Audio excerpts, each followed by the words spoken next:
Thirsty Thursday, how he's going? We've got the man Dunder the Viking. I found him on TikTok. I've met him once before.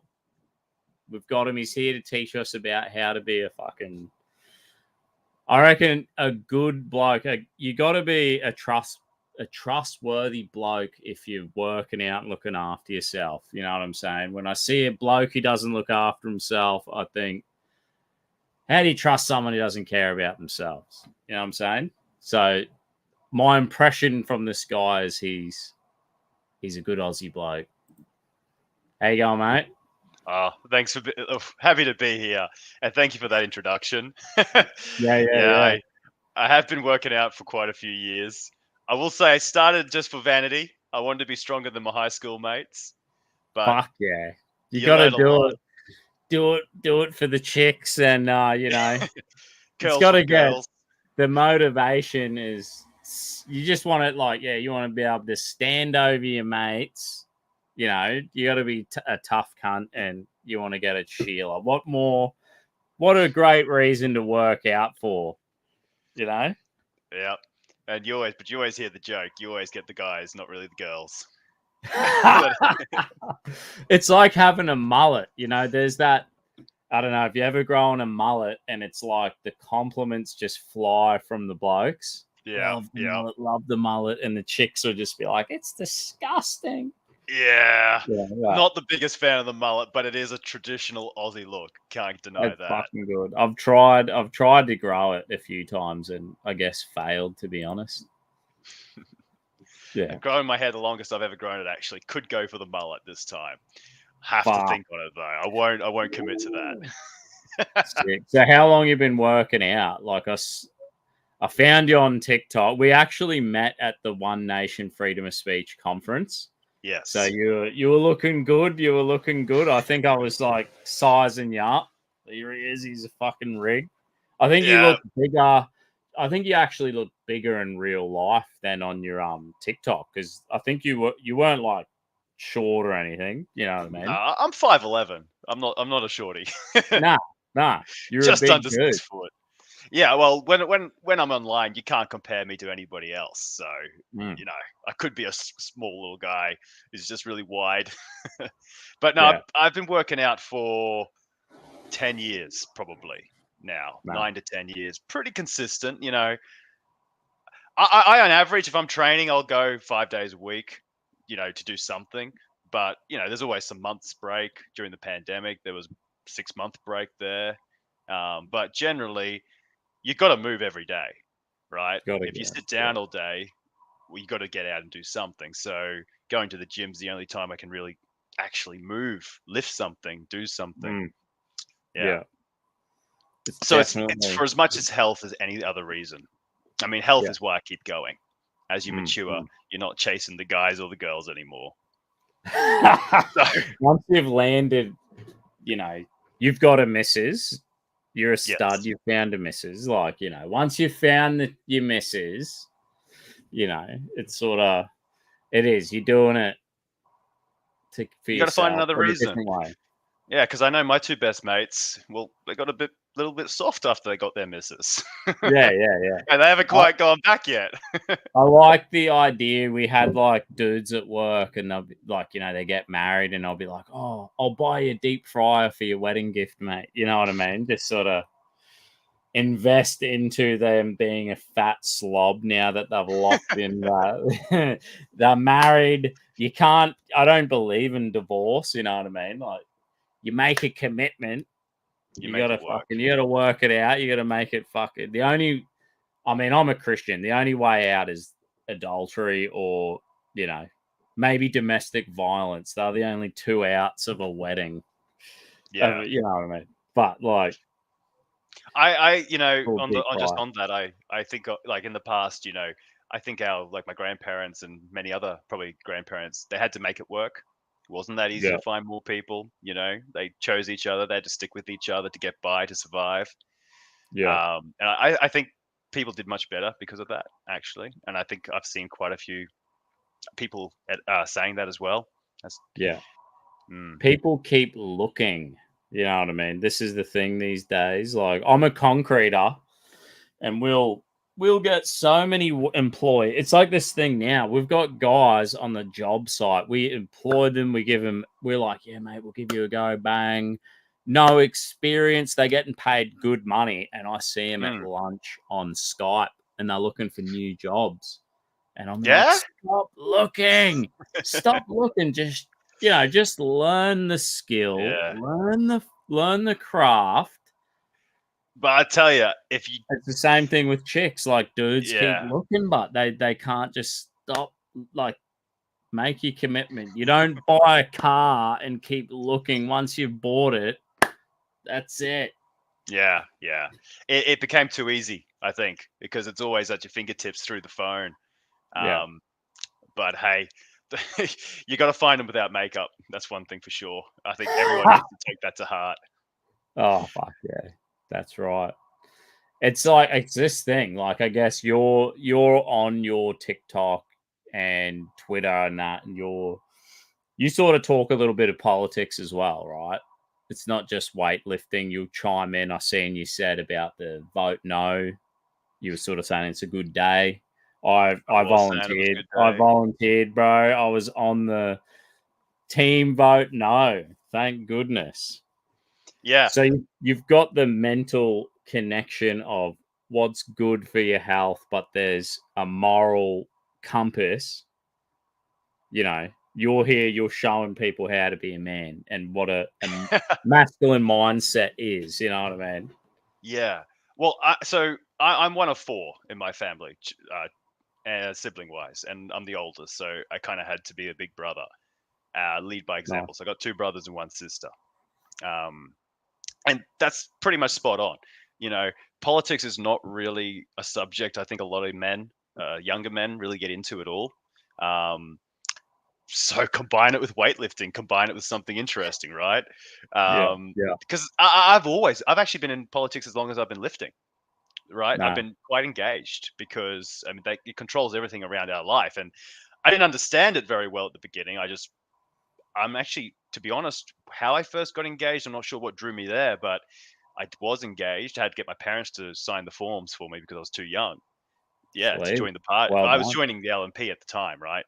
You follow your Yeah. parents.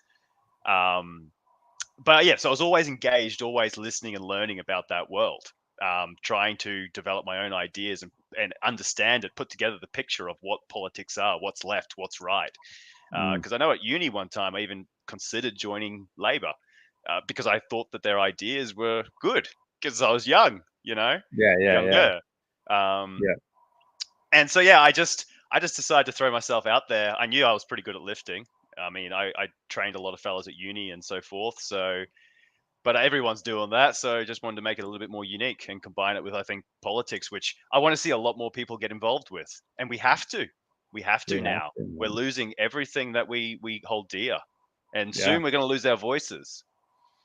Yeah, well, we've got this misinformation, disinformation bill coming through. That's where we met at the freedom of speech, Correct. Free Speech Conference, One Nation. Like, fucking brilliant conference. I got to interview Pauline Hanson, and you know what I mean. I was like, what an honor.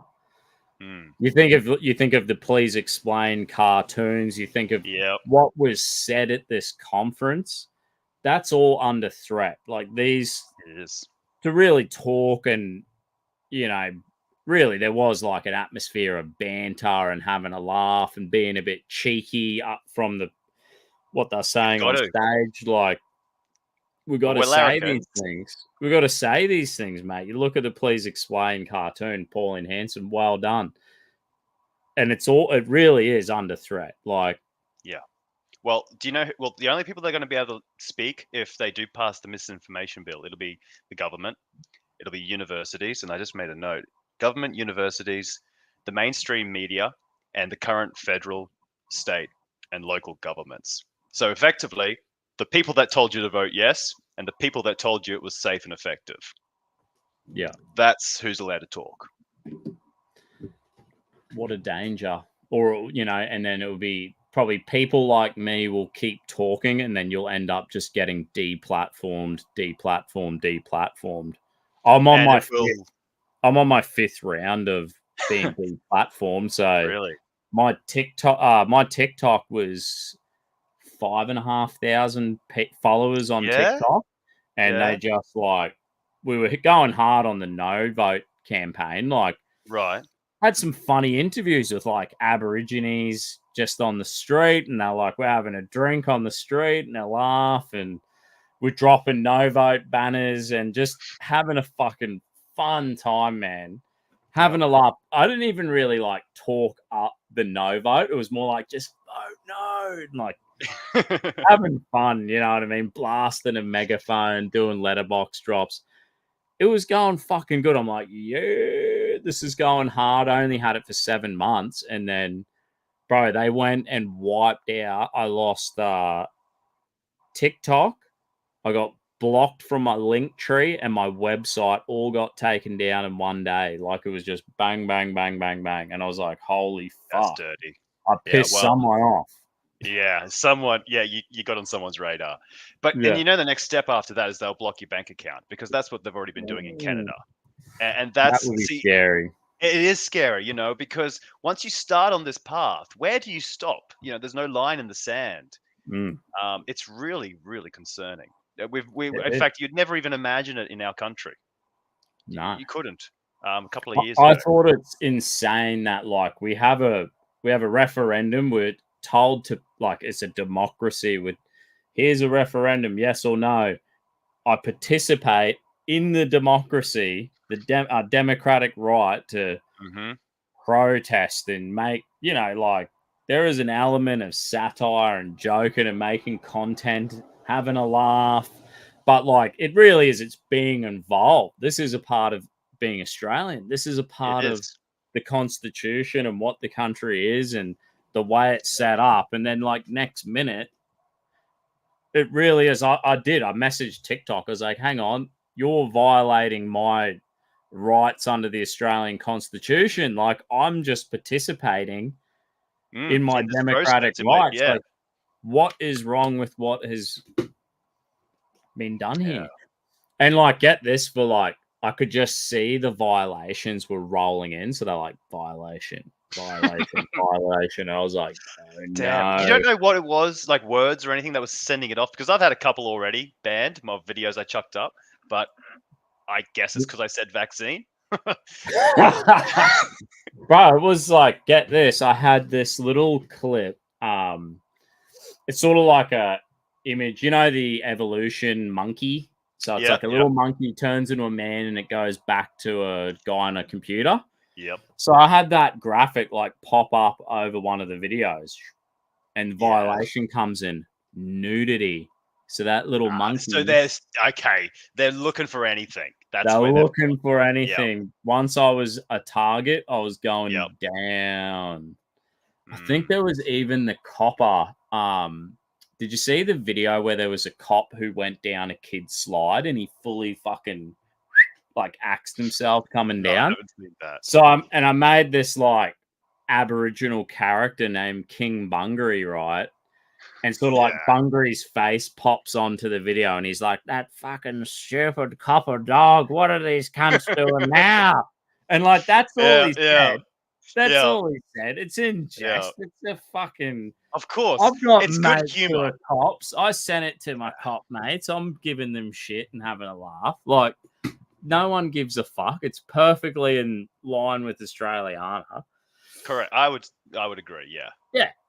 And it's not racist. Aborigines, like, every Aboriginal I speak onto the fucking street, swearing their heads off, cracking Yep. fucking jokes, very quick to fucking banter and like put shit on anyone in the vicinity. Like, they're fucking funny as fuck. A thing I always get this with the Indigenous, they're always like, I'm black, I'm black, I'm black, I'm black. Always, I get like, they fucking mention how they're black 10 times. I'll be like, Yeah. brother, if this was a white person saying, I'm white, I'm white, I'm white, I'll be thinking, this is weird. Yes. Like, Yes. I would Yes. think that is fucking weird, bro. But I'm talking to these Indigenous people and they just say it all the time. And I'm just like, whatever, bro. Like, you Mm. obviously care. Like, it's obviously a fucking. It's a badge. Yeah. Yeah, it's just a bit like, yeah, if I ever met white people who I don't think I've ever met a white person who said, "I'm white," and, like, making a big deal about it. I'll be like, "What the fuck's wrong with you, cunt? Like, you're fucked." I th I think You it's more know? the opposite. White people are more trying to be ashamed of themselves, looking for with all Oh, this these virtue days, signaling now. Yeah. it's pathetic. It really is pathetic. But it's, people just try to be fucking nice. You know what I mean? There's this whole like pre-political correctness. I'm a Christian, and inside the church, we self started before political correctness. This idea of being too friendly, too nice. I don't Well, want to if you step on if the you go too far, toes. it's false. That's the thing. It can't. It has to be genuine, It has to right? be And genuine. yeah, and even if you can be polite, right? There's not, of course, but Yeah. political talk to the point that it's not genuine. Well, people can sense that, right? And I Mm. think that's what's really coming to the surface now. Yeah. Yeah. We've Yeah. lost all genuine It's genuine people. disingenuous. Because, like, in English culture, and I do think I think, look, I went to America and I thought, like, America doesn't have this part of the culture, but like England, New Zealand, Australia, I haven't been to Canada, but have had Canadian mates. There is a politeness part of English culture, and that is sort of it is fake and it's a face, but it's more like I just want to get from A to Z. I want to get where I'm going Hmm. without any drama on the fucking way there. So they'd just be like, "Excuse me, yeah, pardon me, right, g'day, Yep. mate, Yep. how you going?" Like manners, please, thank you, okay, whatever. Manners Like goes a long way. it's just to get where you need to go. You know what I'm saying? Yeah. Like it's Well, kind of like a Japanese thing too, but I mean, there is like merit in that. Do you know what I mean? Like it's sort of going to a restaurant.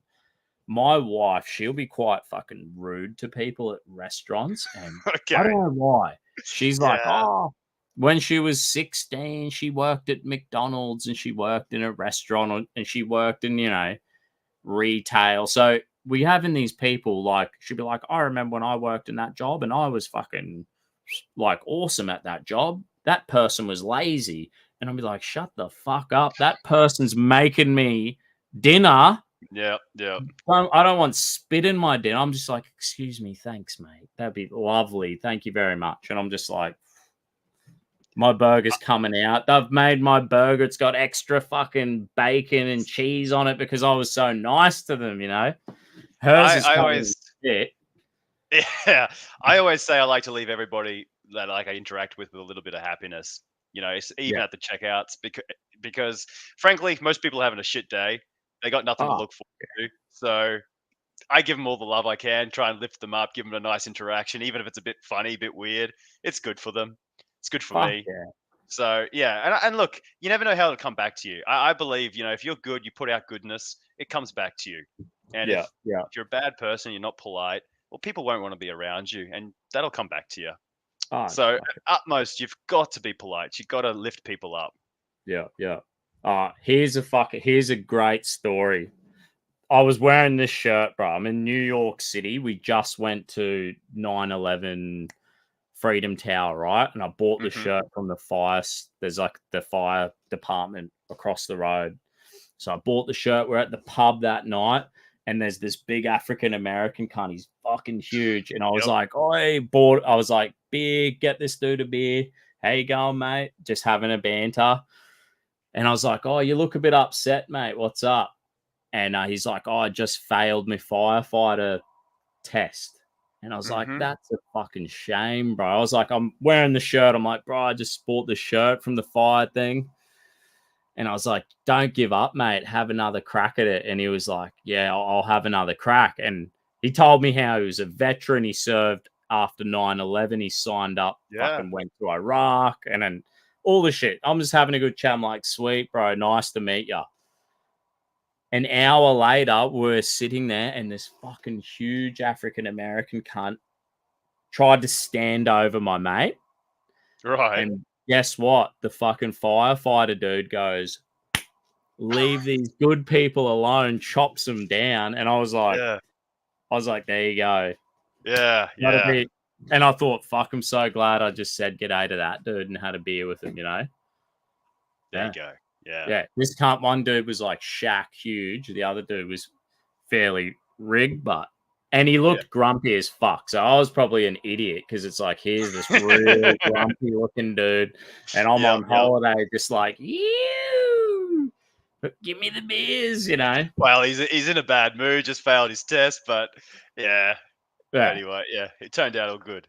It was a good story. It was nice to hear that he was a patriot. You know what I mean? He sort of, he was looking for more purpose. Yeah. Yeah. He was a patriotic dude. He said that year 9/11 happened, he finished high school. He signed straight up for the military bank, went to war for the country, came back. He's a veteran, tried to be a fiery. Yeah. It's kind of like last night, we actually went to a free Palestine protest in Brisbane City. Yeah. And, I kind of think like, I put on the shirt tonight and I was like, this shirt does remind me of 9/11. And you think, fucking hell, that's a picture of, you think of that like, okay, number one, do I still believe that it wasn't? Now I'm sort of like in that mindset. I'm like, I don't even know if maybe the CIA let that happen, if there was some funny business going on. I am a little skeptical, you know what I mean? Like, at the time, it's like, this is such a disgusting thing. You know what I mean? Like, this is horrible. So you're touching on something. I mean, it's not unbelievable at the same time, because the games and the mindset of a government or a nation, the people at the top is very different from the people at the bottom who are just existing. They play very different games with very different goals. And I'm pretty sure there was recently quite a bit of declassification that indicates the CIA were very much behind 9/11 in the last year or two. I definitely. It could be like they let it happen. Yeah, My theory is they were probably like, let's let this happen. Like, there's speculation that what's happened in Israel with Hamas, is it Hamas they're called? Going across the border. And they're saying they allowed this to happen. You have to assume that because everyone says that they are one of the most advanced surveillance states in the world, right? So it's not going to happen without them knowing, or at least there's going to be some sort of signs. Yeah. So, and then you think about, well, did they want to retaliate? What's their goal here? What were they wanting to accomplish? Yeah. If they are wanting to perform a ground invasion and take over the complete Gaza Strip, well, they'll need a massive reason for doing that. Well, having 1,000 of your civilians captured, raped, taken away will be enough of a cause. Yeah. So you can understand. It's fucking crazy. Like, I feel like my theory is kind of like the Israeli lobby. They know exactly what's happening in American politics. I think they know that America is like sick of sending money to Ukraine to fight that war. There's sort of people are over it. People are financially not doing the best. Inflation's a problem. People are really feeling it. I reckon Israel was like worried they're going to lose military funding. You know what I mean? There's like America's helping South Korea, they're helping Ukraine, they're like helping Israel. And I think Israel's got this, insecurity, and they're like, oh, we need to attention back on us. We need to shore up that, military funding. I'm sure there was a part of that. And as well, the US would want to get out of Ukraine because they're losing that. Russia's just started their full assault. And maybe it is. Maybe it's the reason to pull out. Like, they'll be like, oh no, we've got more priorities in Israel. I think the story will start looking like that. It's a fucking, like, I reckon it's an absolute, you're looking at Israel probably keen to drop a nuke on Iran. Like, these people have nuclear weapons. Like, Israel has nuclear weapons. Like, it's Well, something we it's not really. oh, sorry, Israel. So Iran's not really the problem though. But if anything happens with Iran and the US or Israel, then Russia gets involved as well. So we're at the Yeah, precipice here. We don't it's want anything fucking else not to good. go down. No, And it's if it not does good. go down, Australia, we don't want to be part of any of this. Just let Fuck us no. live on our island. Fuck no. We don't want No. nothing to do with this. Like, here's that firefighter we're talking at, and I've become mates with veterans in Australia and America over the years, and it's like the big field, the big consensus I find from a lot of veterans who 9/11 happens, people believe, right, the real patriotic young men at the time signed up, went Yep. to war. They kind of Yeah. got there, realized it was an absolute shit fight. But from what I'm feeling, my mates I spoke to also kind of came to appreciate the Middle Eastern people. So I've never really met soldiers who came back with an absolute hatred and anger towards Middle Easterners. You know what I mean? It's actually like quite the opposite. It's like, nah, we shouldn't have. There's really an attitude that this was not something we should have got into from veterans' Yep. perspective that I've spoken to. So we got to learn, like, we have to really think what the fuck we've done for 20 years. And it's been not good for anyone. There's no winners. That's right. That's right. At the end, no one's won except for those who create the weapons. Yeah. It's fucking insane. And it's time for us, like I was saying, we went to this pro-Palestine protest. There were these left-wing, I keep running into these socialist alliance people. Yeah. I ran into them at the No Vote campaign, and I run into them again last night. They're very hostile. They don't like They are, me. right? They're No. very hostile. They don't like Yeah. me at all. And It's crazy. The socialists, communists, they're scary. And labor can be scary too. At the polling booths and volunteering, it's really different. And you yeah, wouldn't, I yeah, mean, you don't want to experience that, nah, but they're there and they are the most dangerous lot out of everyone. All the, yeah. all the white people or the white supremacists, I never see anyone like that, honestly. Nah, nah. Yeah. Funny. Yeah. I always set the tone. Like, whenever I go and volunteer, I always set the tone. I make sure, like, I've done a Yeah. few elections volunteering for Malcolm Roberts. Mainly whenever he's on the ticket, I'll volunteer for like a local candidate, but it's like he's on the Senate, or you know what I mean. And I always set the tone, and I make sure I go and shake hands, say good day to everyone on my side, and I'll make sure I say good day to the other Labor, Greens, Liberal, Yes. whoever's volunteering. I make sure I just say, "G'day, how you going? You know, hope you have Well, a good I make a day." real effort too as well because Yeah, like the last election down in Brisbane, I was volunteering, and you're there for 8 hours a day. You don't want to have hostilities, no, and thankfully we didn't. But I have seen it, and it's a shame. yeah. Mm. You kind of go, "Fuck." Like, I've had it. I've had it where we've gone in Ipswich and like Mm. Labor, Liberal, One Nation, Greens. We're bantering, we're joking, we're cracking jokes, little digs at each other, but all in good faith. And then some people coming through to get the how to vote cards, they'll be a bit edgy. Mm. They'll be a bit snappy. And then you're like, they'll be like, get away from me, to the Greens or whatever. And everyone kind of goes, ooh, that's a bit fucked. You know what I mean? And it's like, we're all Yeah, they just, do. because, I did think, like, I said it even to my missus, especially around the no vote, when I volunteered on the no vote. My local booth, bro, we had the no vote team was fucking excellent.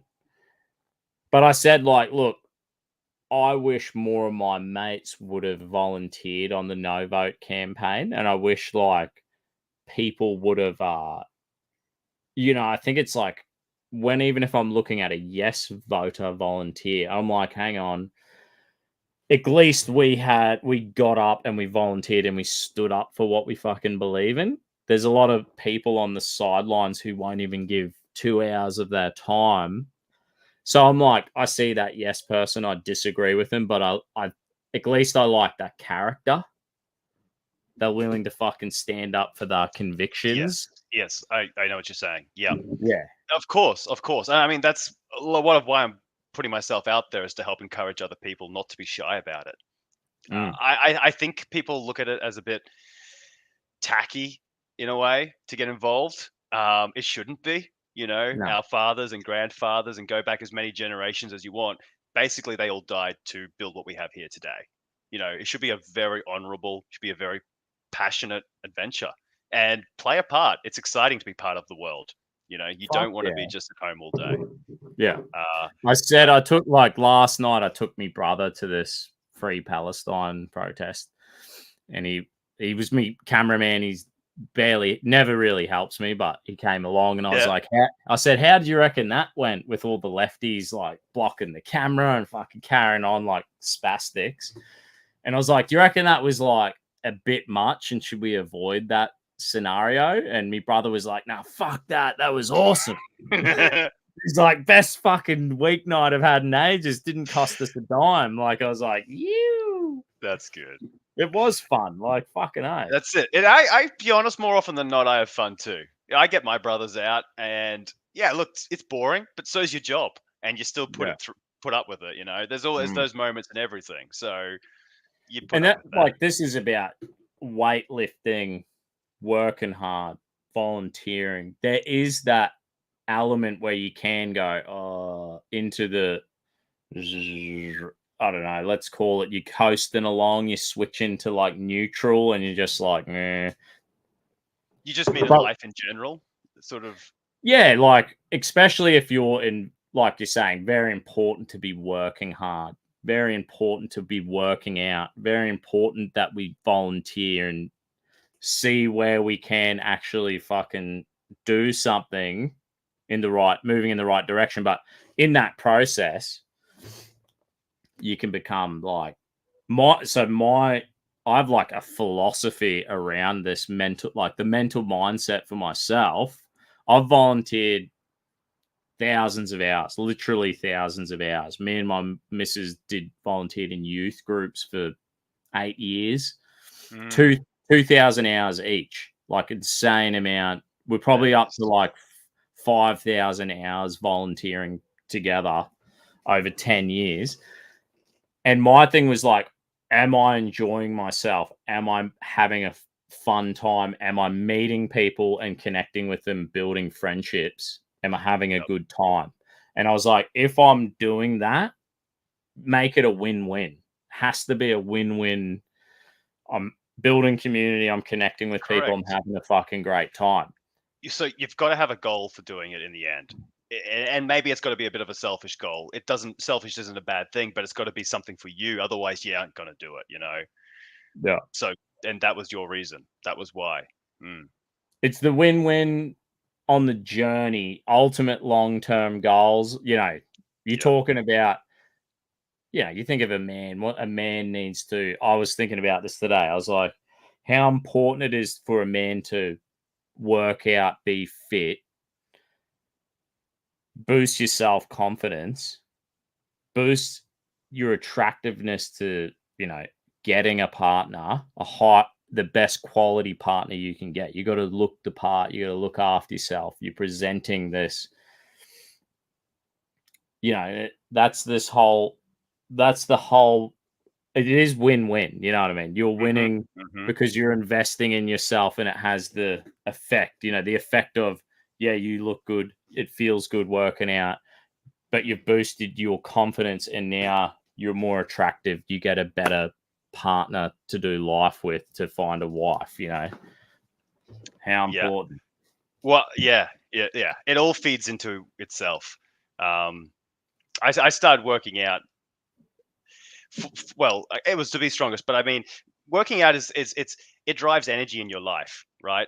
It's a foundation thing for everything else. I think if you're not healthy and you don't have energy, you can't do anything. So for me, working out to get healthy Yes, it had the consequence of building muscle, then looking better, but ultimately it was to be healthy, because if you don't feel good every day that you wake, then you're not really looking forward to accomplishing much. So, I mean, for me, right, there was a lot of so I tried a lot of different diets as well, because you've probably Yeah. woken up with puffy eyes before, right? Right, Oh, after a big night or whatever. So every night I when you got kids yeah. Well, the sometimes main it can the feel main like that. consequence of these puffy eyes is inflammation, right? Usually maybe from carbohydrates or seed oils that you've consumed, but I didn't know any of that. I just couldn't figure out why this was happening.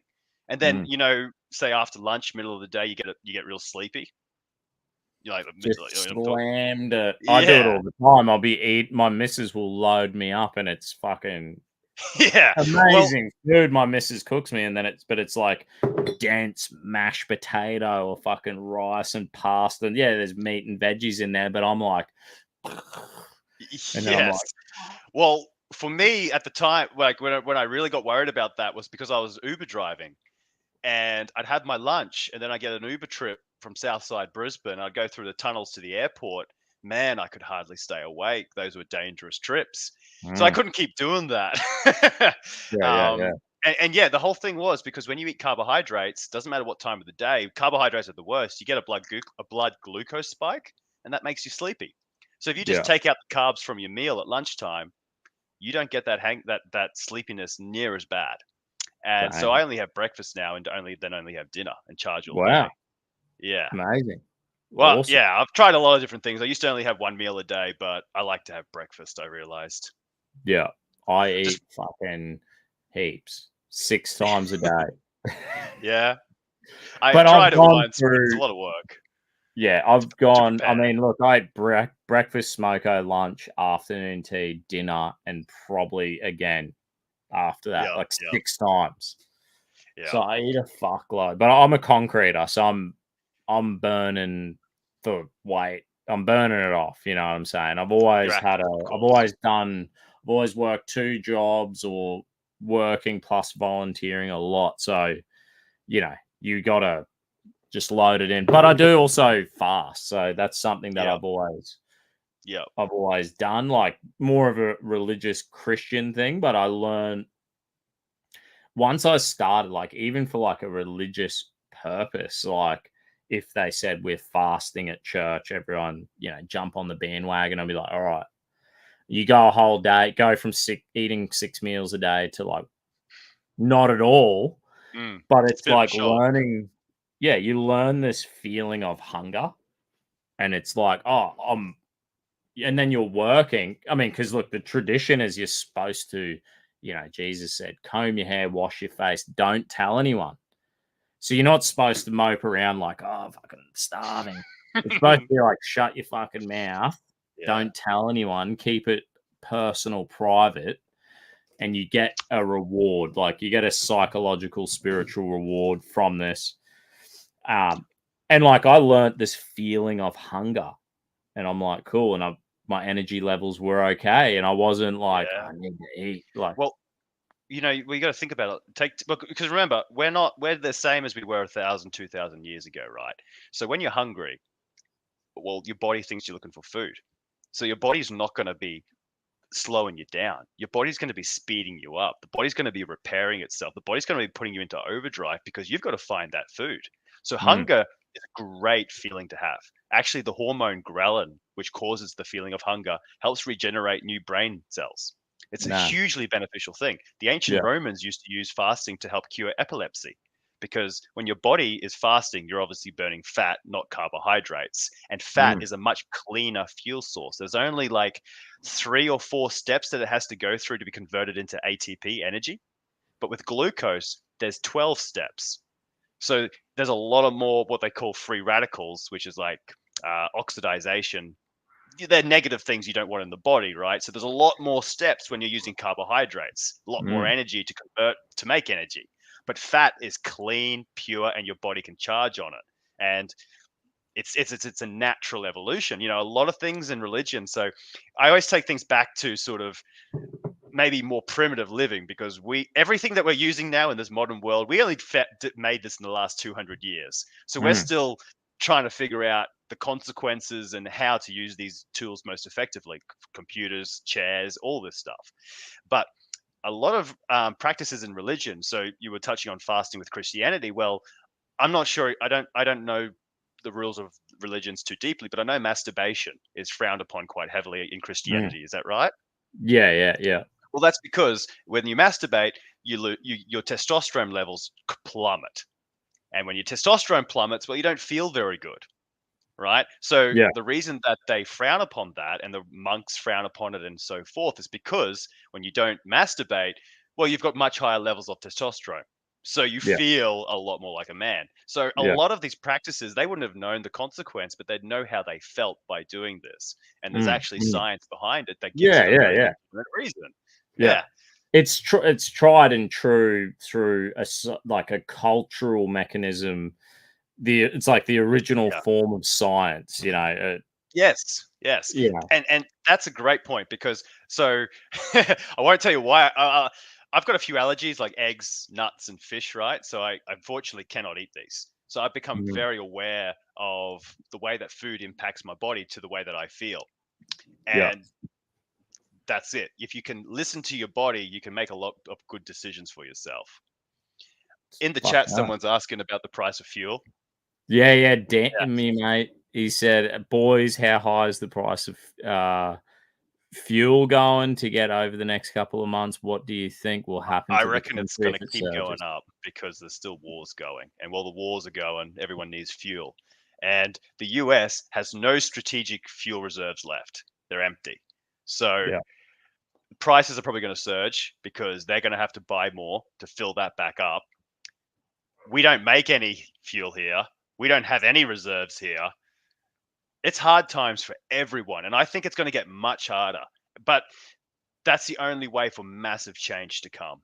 So, Mm. as hard as it's going to be, as unfortunate things might get, you got to be optimistic because through every hard time came better times. And these times have to come for us to learn, for us to engage in the world and make it a better time. Absolutely.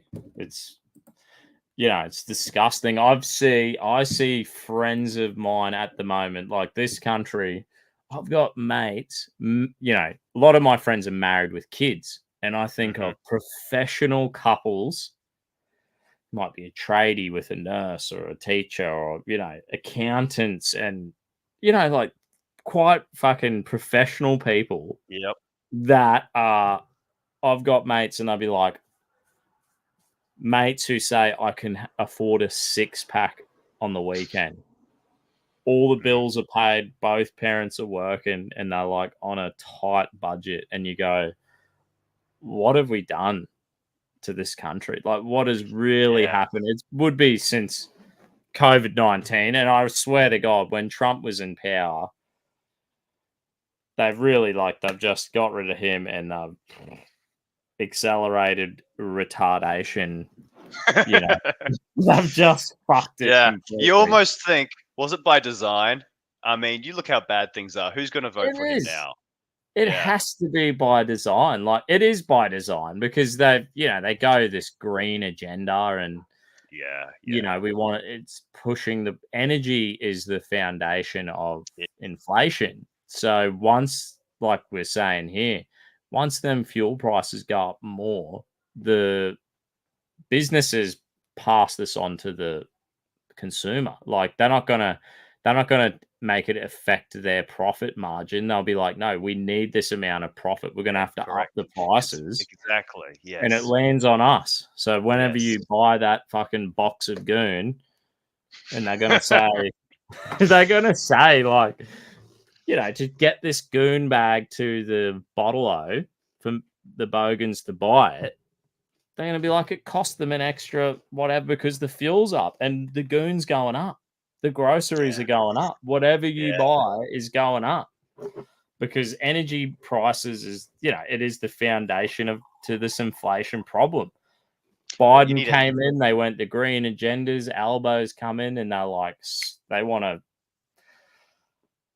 go that They're route. going. Yeah, they're going for it no matter what. They'll crash and burn with the agenda, or they'll see it put through. That's Yeah, I their had like goal. another theory.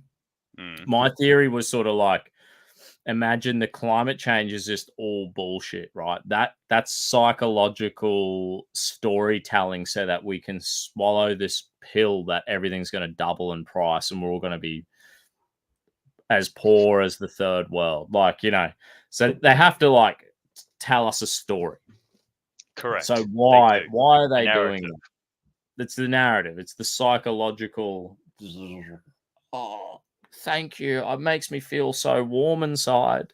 Even though people are, you got to work like your guts out just to, have the same lifestyle, way less lifestyle. But anyway, the theory that I had was, imagine if they were like, we just want to get off Middle East oil. Like if the West was like, we're so dependent on the Middle East oil, they want to have like even if it's a 50-year plan to be like, change the whole energy, our energy reliance system grid, breaks off the Middle East and Russian oil and changes to electric.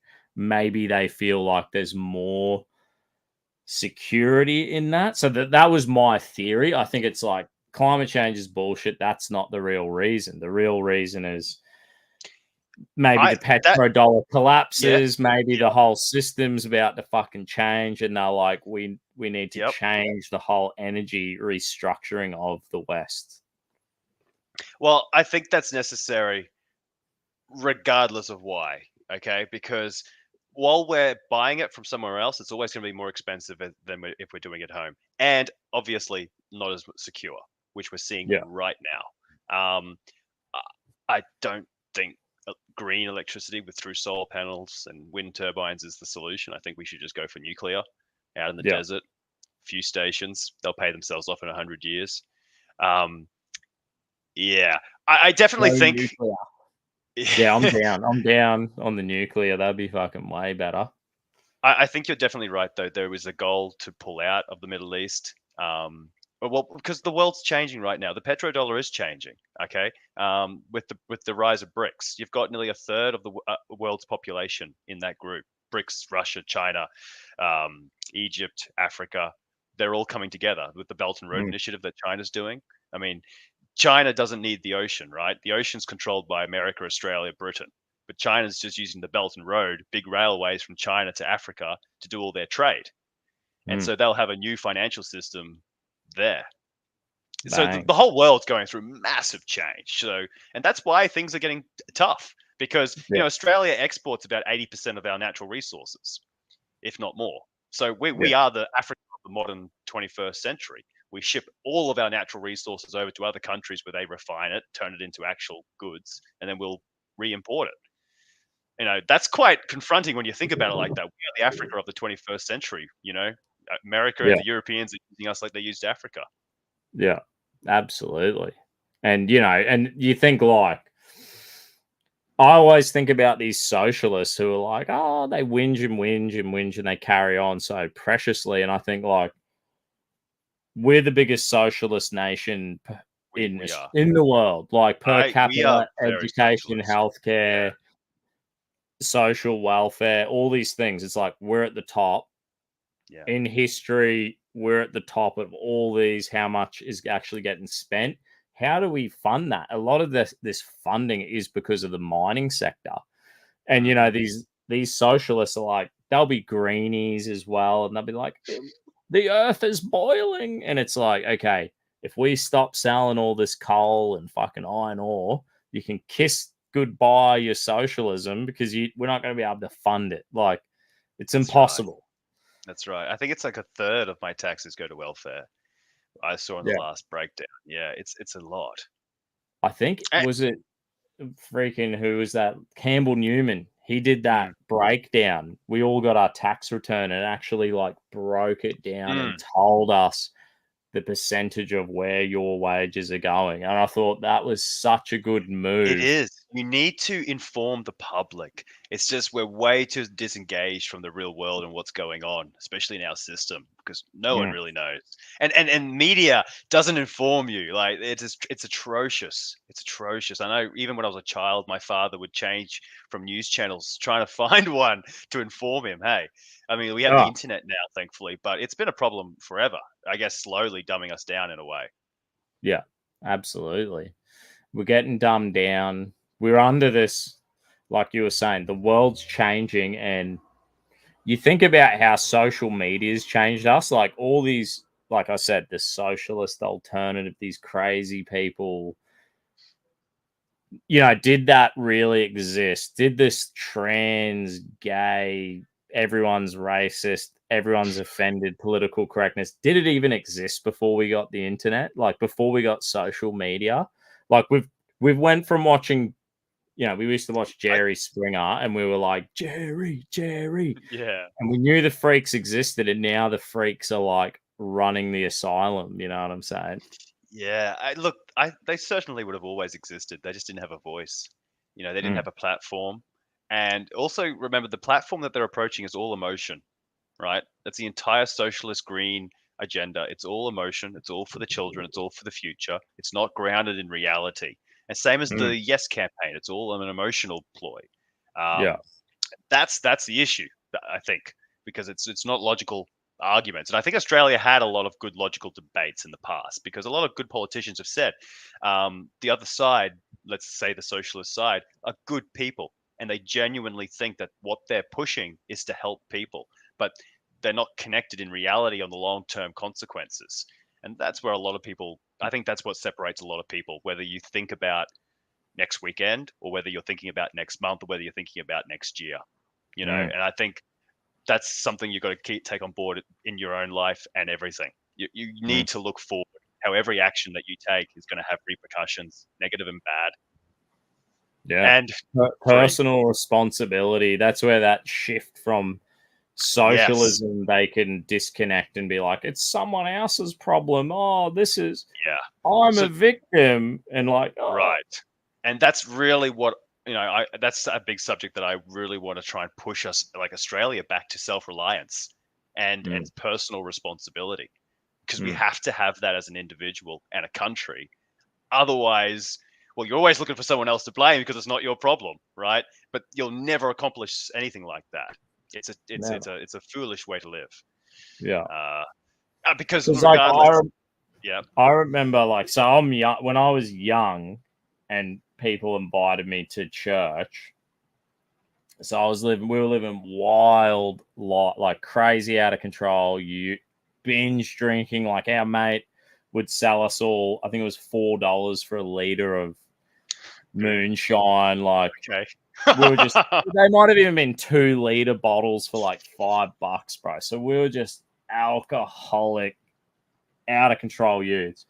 But like, someone invited me to a youth group in the church, and I was like, shit, all the tradies, sick Forbies, hot wives, and they're like, come to the gym, come to the skate park. We're going fucking doing all this mad shit, right? And I was like, I could see for the first time in my life, like this new, this whole world where people understood these principles of self-discipline.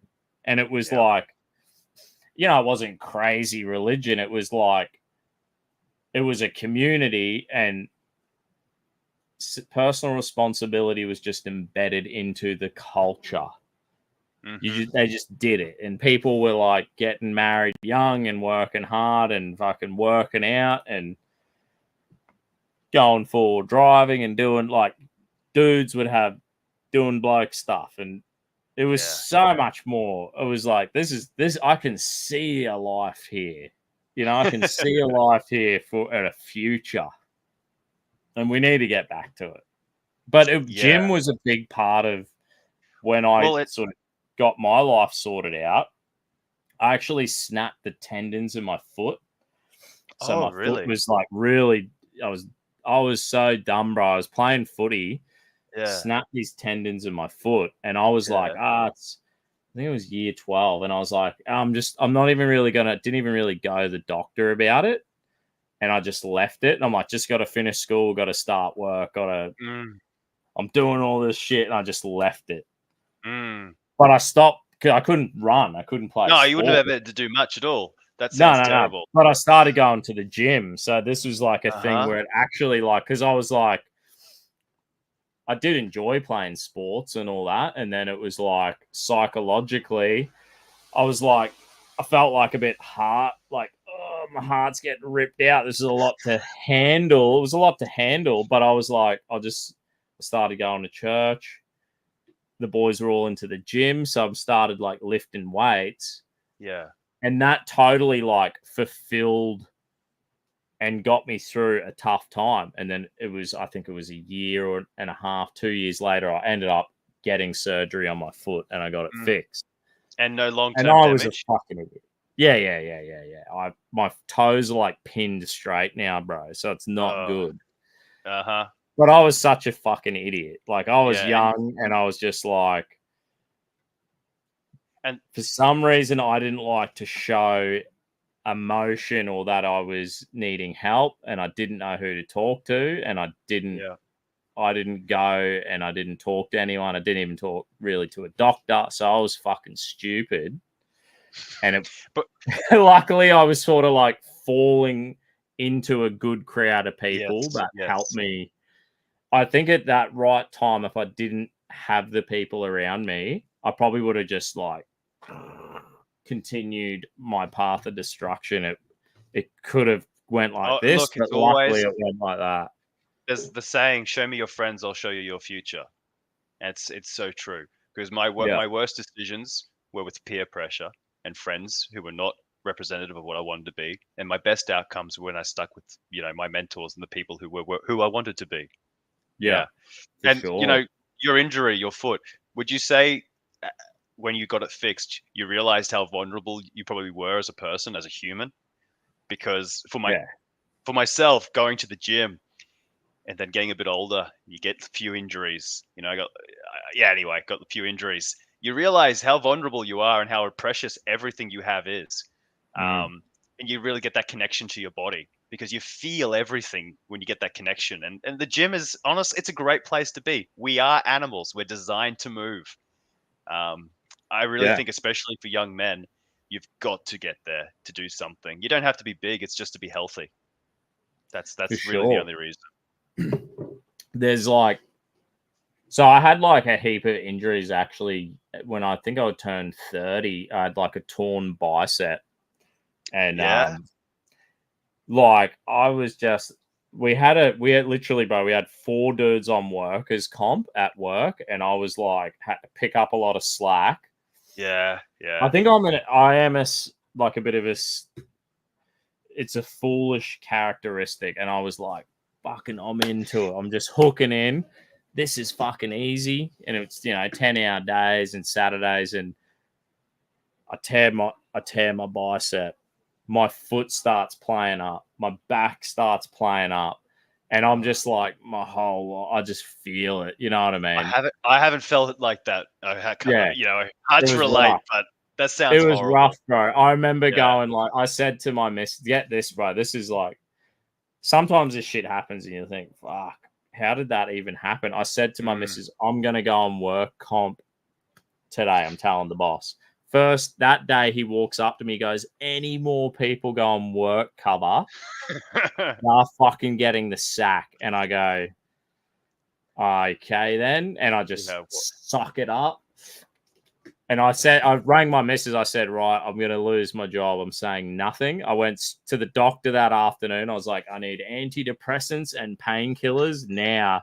And he gave me whatever he gave me, I took, and I was drinking every day. And I just sucked it up. And eventually I came right. Like it took a while for my injuries to heal, but I fucking got there. A torn bicep's pretty any torn muscle's pretty severe. By the time that healed, then like this one went because I was like overcompensating. Like it was hell, bro. I literally and I joined the Proud Boys men's club at the time. Okay. And that was like a huge help because I think it like gave me an outlet. So I'm not a member of the Proud Boys anymore. But I think through that time, through that time, it actually was a huge help for me to have a bunch of men. And I was binge drinking and I'm taking fucking painkillers and I'm taking antidepressants. It was like a bit tough. You don't want to be doing It wasn't that. like bad. It wasn't bad. It was, no, but you can if anything, easily. it was enjoyable and fun and it made me tougher and I went through a tough time. But it's like, it's good to go through this shit as a man because as we get older, you think you're bulletproof. And when them injuries can catch up and I'm just like going for it and you got to be careful. Like the sooner you realize that, I think the better. That my father took him a long time. Even when we went camping and he'd be up in the tree chopping down branches. I know one hit him on the head, split his head. We had to take him to the hospital. He was riding a horse. The horse bucked and smashed half his face. We had to take him to the hospital. I mean, you can play noughts and crosses on his head. It's just the part of being a red-blooded male, mate. And it's kind of like good to be. It's good that, like, you know, I think the gym bros, you know, this like bro science has come a long way. You know, have you ever heard of this bro science? When I was at the gym, yes, I think that was when I first started. I haven't heard that term in a long time, actually. But yes, I think that was pretty big when I was just starting. Yeah. And there is like this, it's important. Like, it's important to think about this shit and go through it. Have you ever done like Go Mad or any of these things? Where I tried it. It was like a gallon of milk. Oh, yes, I have done that. Yes, I have done that. And then one go? No. It's a gallon of milk a day. So you're supposed to just drink like, it's pretty much 3 liters of milk a day. I do that anyway. Do ya? Can you handle? I couldn't handle it. I did it for like a month, and then I changed my stomach. Like, apparently, you can change your microbiome bacteria in your stomach, and I was just dropping my guts like a fucking. Really? No, it was just you could have powered Ipswich with the gas I was dropping, bro. I was like, oh no, like a constant stream of fucking natural gas. Well, then you probably have a little bit of intolerance to the milk. It sounds like you shouldn't be having that issue. We milk a cow, right? Or we used to, and I remember once. I mean, we must have a freezer full of just bottles of milk, and I was living in Brazil, and my mate will be testament to this. I was just drinking a couple of liters a day, bro. If you want, well, think about it, right? Milk turns us humans into what we are. Milk also turns little tiny cows into huge cows. So if you want to grow, you drink milk. Drink milk. Honestly, the trick is you got to take the probiotics. Like, if anyone has a problem like I had, you take a simple probiotic fucking tablet and you're all good. Unless you're intolerant. Unless you're intolerant. If I take a probiotic tablet, I can drink milk all day and night. But also I go that bogan fashion. I learned by the heart. I learned by my mistakes, you know. Also on the milk, though, funny enough, if you are lactose intolerant, apparently, and I can't test this on myself, but you can still drink raw milk that hasn't been pasteurized. Nice. Apparently it's something to do with the process that we put it through makes it less tolerable to humans. Yeah. I was buying raw milk at the start of this year, and apparently they passed a law so you can buy raw milk now. So it's available at like Coles and Woolworths. And it was fucking delicious. It's got like full cream. I have like a cap of like full cream on the top of it. I think it was like $7. This is at the start of the year. It's about $7 for a liter and a half. But you know what, man? It's fucking. It might delicious. be $9 for a Tally these days. Yeah, so well, people at are least happy $8 at a bar. If you're paying fucking $8 for a Tally and you can't pay $7.50 for a liter of fucking raw milk, mate, come on, we got to get our shit together. If I'm working and I'm out from home, I always buy milk to drink. That's my that keeps me going. You just drop your guts everywhere. No, I don't have any problem with it. What about eggs? Have you ever heard of raw egg I'm allergic. nationalist? Oh, you're allergic to eggs. Yeah, so I can't. We had an egg fight. Wherever they hit me, I had big welts come up. So Holy fuck. really inconvenient, hey. because I love eating eggs. I'll smash eggs like every day. I don't Trust me, know, I minimum would, of and I'm the 2 eggs guy a who would day. have them raw. But Yeah, yeah, you got to do what you got to do. And on your TikTok, it's like you're eating meat. You're like sitting there with a big plate of meat, and you're sharing you're telling people how it is. pretty much, yeah. So I only eat meat now, pretty much. So no fruit, no veg, just meat. Fuck Yeah. yeah, sick. My whole family. So mum and dad have been eating like that for about 4 or 5 years now. Like, and they're Sweet. hardcore, so they don't touch spices. They have salt and coffee and maybe tea, but no fruit, no vegetables. And I mean Nice. that. For me, we still have like an orchard here. We have mango trees, mulberry trees. Like we have a lot of fruit trees. So when they're in season, yeah, I enjoy them. I put on a bit of weight, that's fine. But right now, there's no fruit, so I'm just eating meat every day. But when you Hectic. do that, you got to eat a lot of fat too. Yeah. Yeah. Sweet.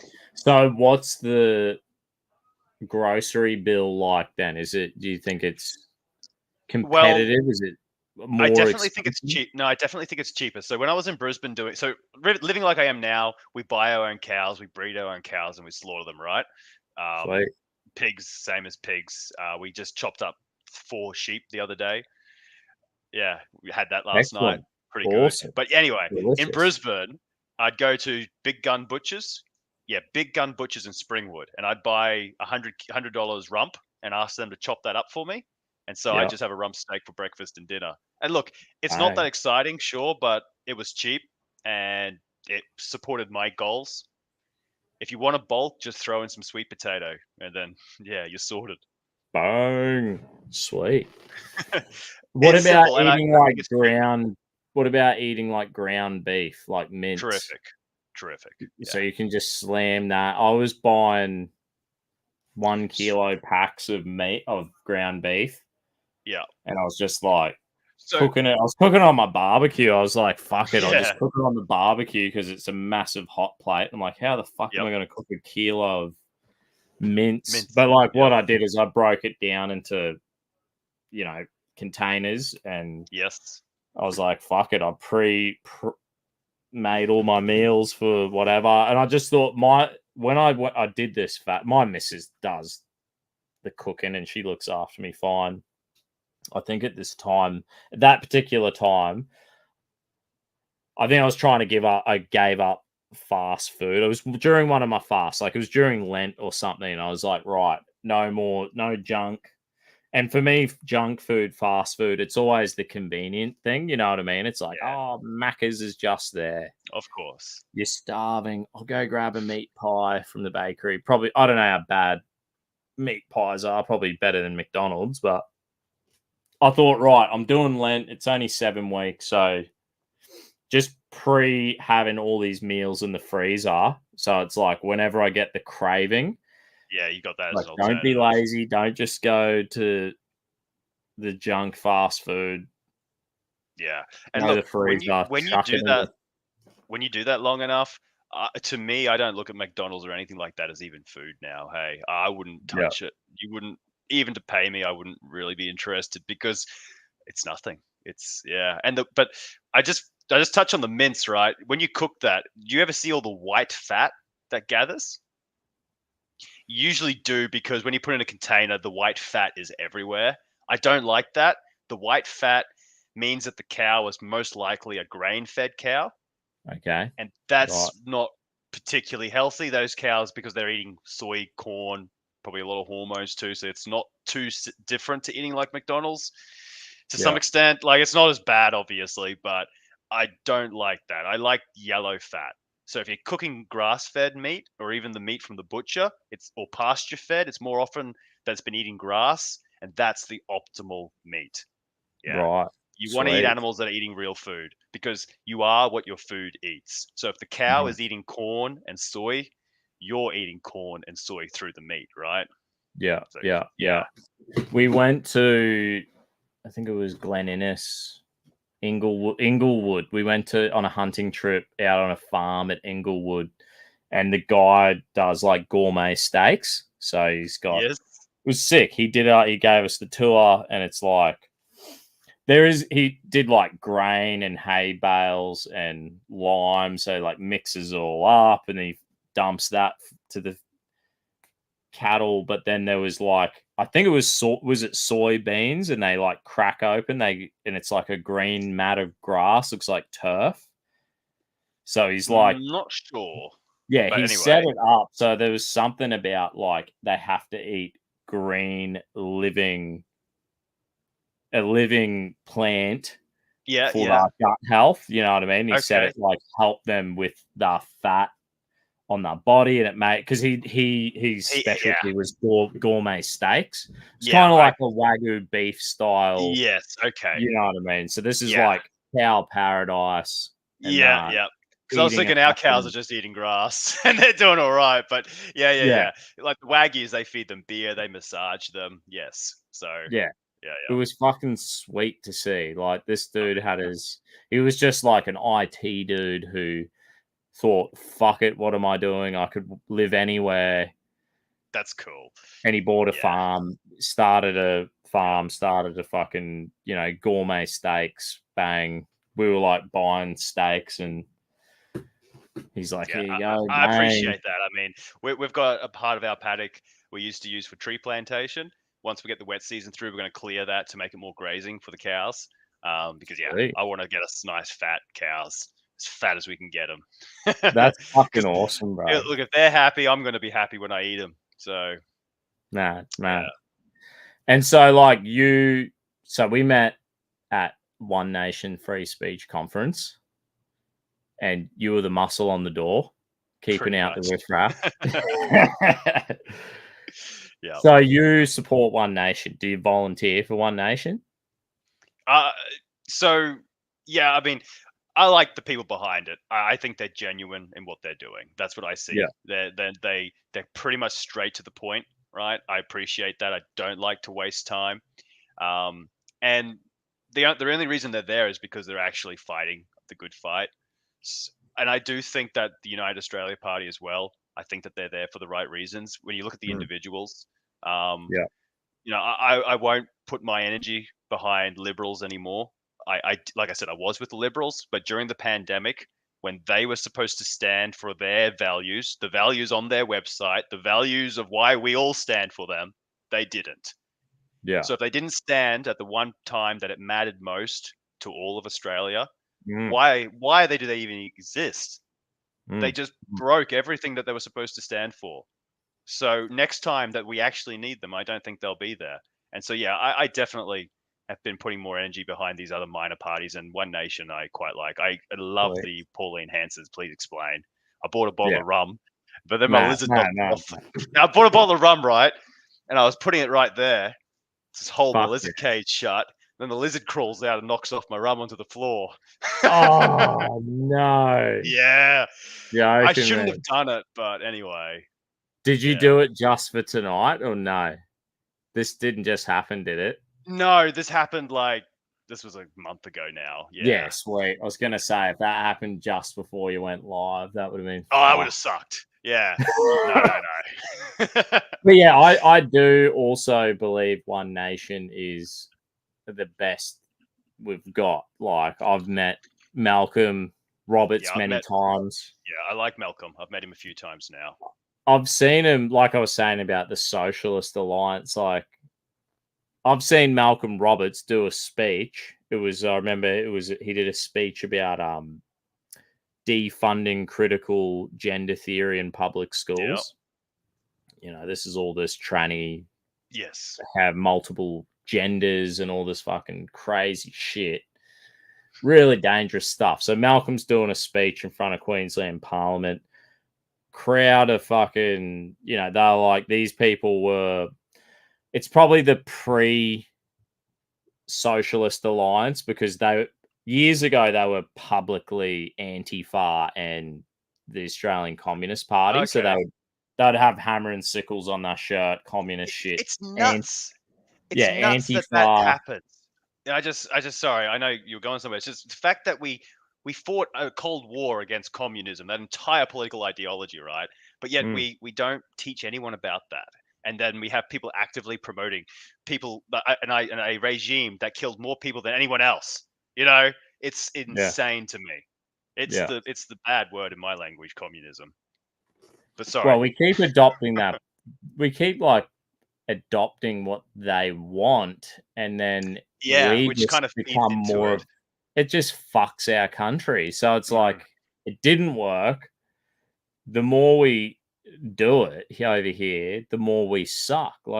And then it's like it's not working here. It's not working here. Stop. Why are we carrying on? It's not making anyone's life better. And you know what's scary is that all that LGBTQ stuff, it was happening in Russia during the Communist Party, during the Communist Revolution. They were destroying gender roles because remember, there is no gender. Men, women, perfectly equal in every regard, right? Yeah. So those gender roles were being evaporated, just like they're doing it now. It's at the they were going right against nature. Like they were encouraged, made easy, no fault divorce. Big part of the Soviet Union, like the rise of abortions, destruction of religion, culture. Yeah, all this is just going against nature. Like it goes against the natural a very good order. Point. And that's what I always. Even Europeans, Christianity was our culture. Yeah. It is our culture. Without it, look what we've got. We've got, the you need a story. I feel like this. You need a story. Embedding a story in a culture is how you make things happen. It's like it's a sense of identity. Yeah. You look at Dave Chappelle. He gets up on stage, he cracks these hilarious jokes, and he's telling a story, and he's taking the edge off on all this weird shit, and we all laugh about it. And in a sense, it's kind of a similar thing. It's it's a subtle repair job and a constantly recentering. So, he's a genius in his comedy, and it brings us all back to normal through the a creative storytelling that psychologically takes the edge off and gets us back in line. And that's why comedy is important. Yeah. And I think the religious stories and the religious culture, it's kind of in the same frame of artistic creativity that is culture that needs to.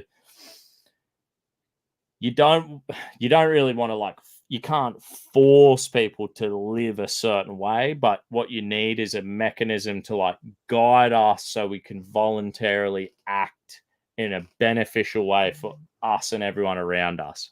And then we can all succeed together. And I think our schooling system can be that source of it's an education. It's an understanding of history. It's an understanding of what we went through to arrive here now. And I think we just fail at that. And so we enter a world that we don't understand. We don't know how to exist within. We don't know even how to use the tools. That's why we create jobs like an accountant because it's too complicated for us to do our taxes ourselves. And so, it's really messed up. It's a real shame. It's like the division of labor. It's this division of labor. We become I'm a concreter. And then it's I don't have time. That's where I get my income. My income rolls in concreting and working for censored TV. And then it's I don't have time to do my own taxes. I don't have time to service my own car. I don't have time to. It's like that by sort of design because how many hours you work in a day? You're working from dawn to dusk. So where's your free time to learn those skills or even do it yourself? And that's the other thing. We're so busy, we're so hard working that we don't have time to engage in the world around us. Yet we want a 4-day working week now, I've been seeing. And that's another massively socialist idea. So let's see how that goes, right? Let's see how many businesses want to come here with people only working 4 days. It's crazy. I bought my house 12 years ago. And, I remember being a young gun. I'm a young gun. And I'm I see this beautiful blonde. And I'm I would like to marry her. And I need to buy a ring. And I need to buy a house. And I'm sweet. I'm telling you, 12 years ago, 13 years ago, the economy worked here. I was I got a second job. I'm working. I'm doing 10 hours, 6 days a week concreting. I'm working 3 extra night shifts in a factory, working 2 jobs and banking that money, living in a boarding house with my mates, living it. That didn't cost me nothing to live, banking all my money, to fulfill my wanting to buy a house, wanting to get married, wanting to do like it was achievable. But like this idea of a 4-day week, like you think of a young man out of school, 4-day week. It's like fucking slap that kid. He should be working 2 jobs. He should be exactly. or go to uni, do your apprenticeship and work a side hustle. Like get in there and make some money. And this is the way it was. Like you could sink your teeth and you could get in front. Yes, that's now, right. You could. Yeah, exactly. You were incentivized to. Well, I'm not sure because when we get that second job, you're taxed a lot more on that second job. I think that's totally messed up. Why are you punishing someone who's trying to get ahead? But put that aside. Yes, if you work hard, you take on the extra jobs, you can get ahead. But again, we've printed so much money, we've inflated everything. Everything's breaking, everything's changing, and that's why if you work 4 days a week, you'll never own a home. No. It especially with the way things are now. So I recently just bought my home. I've built and bought my home with my best mate. We combined our income, separate loans, but same house, dual living in a way. It's a great investment property in time. But yeah, I did that, accomplished that because I had a mate. That's how I bought my house. I bought my house. This house I bought with my brother. I was young and I'm like, I thought I didn't have the confidence. I said to my brother, let's do it together. And bang, we bought it. We all moved in together. We built a granny flat downstairs. He lived down there. And then years rolled by and he said, I fucking hate living with you. You're a piece of shit. And good thing we were working hard and we were all saving our money. So me and my wife bought the house off me and my brother. Like that's how we legally had to do it. And now he's got his house and he's married and he's got kids and I'm here with my wife and like it worked out. It worked out great. Like I think that is a wise thing for people to do, young people right now. Like it's get in the market with someone else. Yeah, get a team behind you. Get in there, have a go. Yeah. There's definitely a way to do it. People can be smart. You've got to. Because what other choice have you got? Even though things are messed up, things are hard, you still got to work towards those same goals because they're the only things that are actually going to be able to give you some sense of freedom, some sense of responsibility, some sense of your own castle in this world, So because it's not going to be like this forever as well. That's the other thing that you've got to always keep in your mind. It might take 5 years, but 5 years is a short time. People often underestimate what they can accomplish in a year, but they greatly underappreciate what they can accomplish in 5. You may not recommend. I'll be honest with you. Every 5 years, I believe I'm a different person. If I look back and say who I was 5 years ago, completely different. Yeah, and I think a lot of people would go through that. Absolutely. And the thing is, just have a go. Exactly. Like that's the thing. Australiana, have a go. No, that's a good point, and that's a big fault that we have.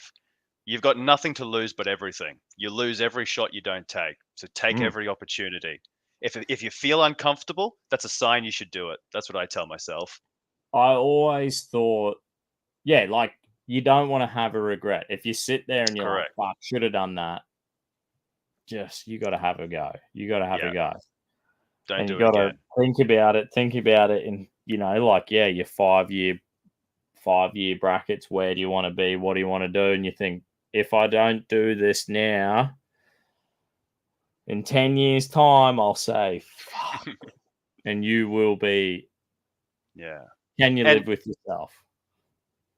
And obviously, I mean, it's more relevant if you're younger to take those risks, take those chances. But yeah, if you're in your 20s, you've got the time. Bloody oath. Go for it. Enjoy a delicious beer. That's it. Sweet, bro. I reckon we should wrap it up. Yeah, but terrific. We could go forever. But I was thinking that, eh? Yeah. thanks, bro. I totally appreciate you coming on, and I'm gonna like help you with a bit of editing. I think like I'll try to help you, bro, with some of the skills I've learned.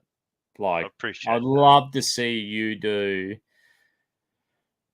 Don't get deplatformed 5 times like me. Yeah, I'm learning. Yeah.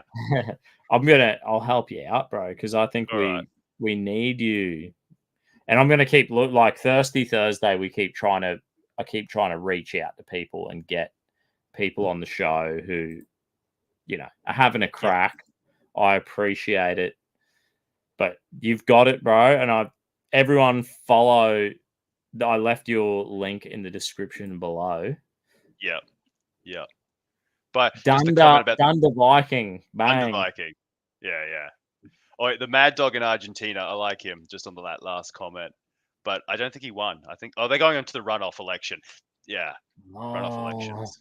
is that happening now? The Mad Dog. Is it? I don't know if it's right now, but he. So the person who actually got the top votes, he's the person who's increased the interest rates to the highest in the world at the moment. So okay. You know what machines they use for their elections? The same ones that the US used in 2020. So not saying anything, but yeah. Dominion voting machines. Yeah, Fuck you, YouTube. yeah. But yeah, Well, man, like terrific chat, and I appreciate any advice, anything you can throw my way to help. Because yeah, we'll keep in touch.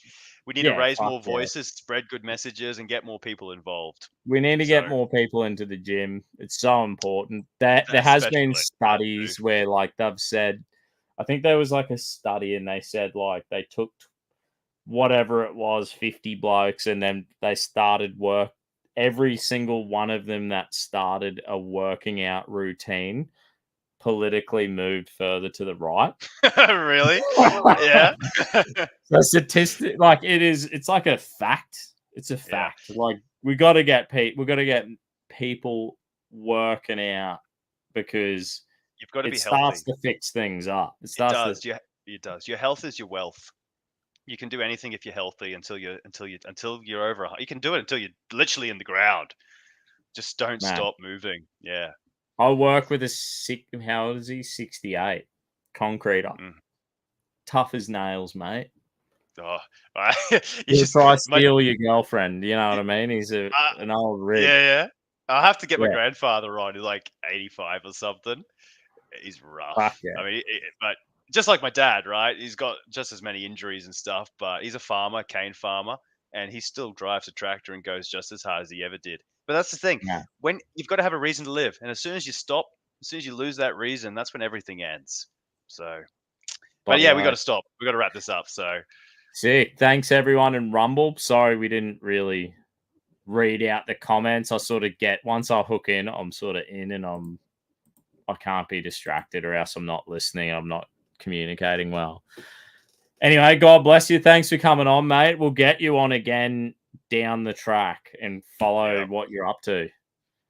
sounds like a plan. All right. Have a good night, Cheers, mate. everyone. God Be bless in touch. everyone.